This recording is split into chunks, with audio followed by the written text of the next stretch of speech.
Bismarck cominciò. Un respiro lento ed ampio ventilò. In un maggio giunto al margine di un dì, storie di spie, così grande, così inerte la Bismarck, più superba di un tenente ad un galà,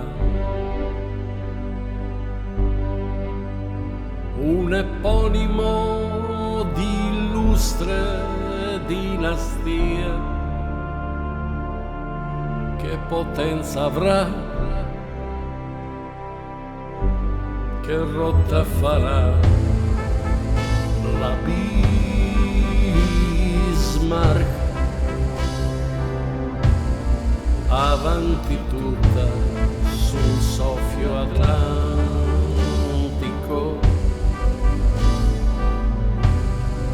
la corazzata nel Baltico del Nord. Lei zizzagava, astuta e intrepida, e con la nebbia si fece suspense, come il finale di un film di paura.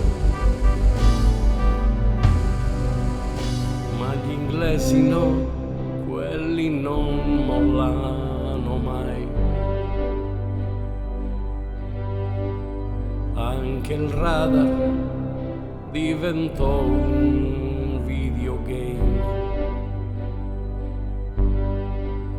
inseguita nell'Atlantico del Nord. Non si arrestò,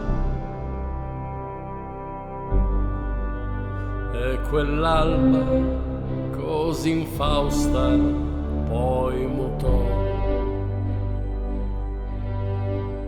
Or colpita come un mostro s'accasciò,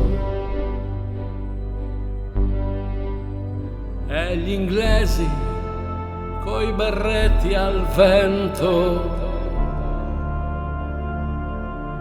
gridarono urrà. La chiglia in su vide il cielo blu, placido inglese nobile salutò,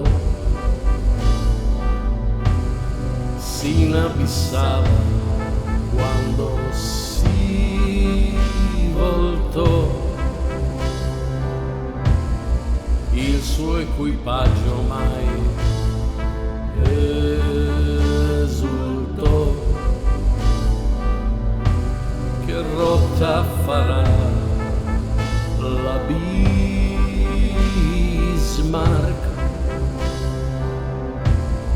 Cole si arrende